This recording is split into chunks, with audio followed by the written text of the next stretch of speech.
Interesante ver que en todo ser humano existe esa palabra intrigante: ¿qué tengo que hacer para ser salvo? Siempre estamos interesados, lógicamente, en la vida, porque nosotros, como les decía ayer, nacimos con la necesidad, nacimos con la sed de vivir, de existir, de participar de la eternidad.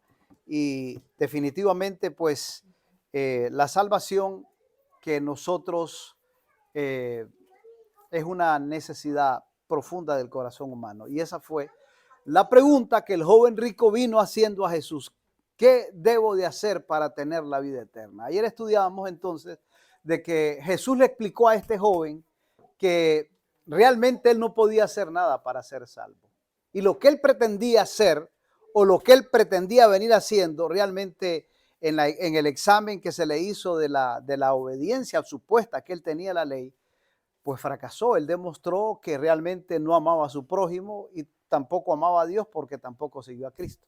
Así que nosotros estamos en la misma condición, porque somos transgresores. La palabra de Dios dice que por cuanto el pecado entró por un hombre, así la condenación y la muerte pasó a todos los hombres, por cuanto todos también hemos pecado.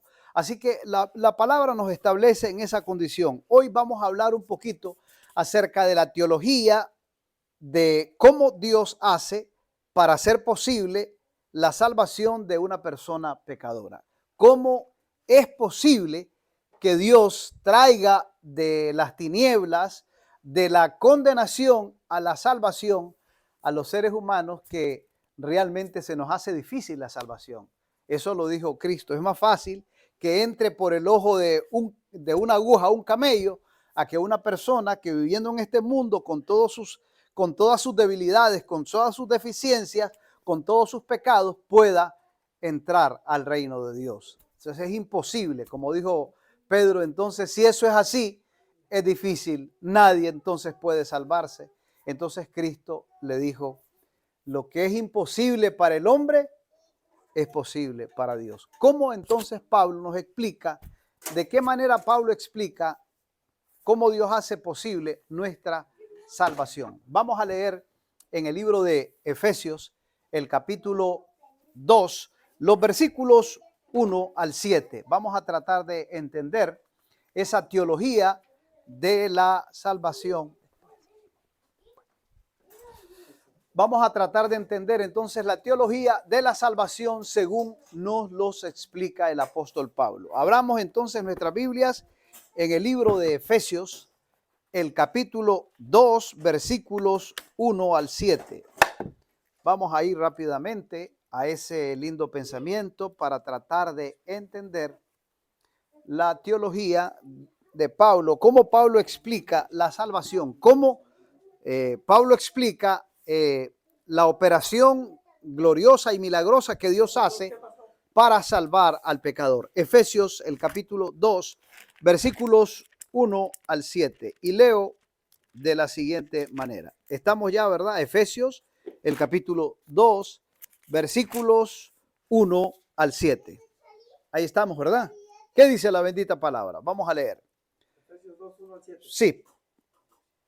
Efesios, el capítulo 2, ¿verdad? Versículos 1 al 7.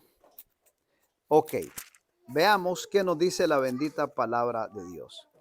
Dice aquí: y Él os dio vida a vosotros cuando estabais muertos en vuestros delitos y pecados. Miren cómo explica el apóstol Pablo esto. Dice que Dios decidió darnos, ¿qué cosa? Vida. ¿En qué condición? ¿En qué estado estábamos?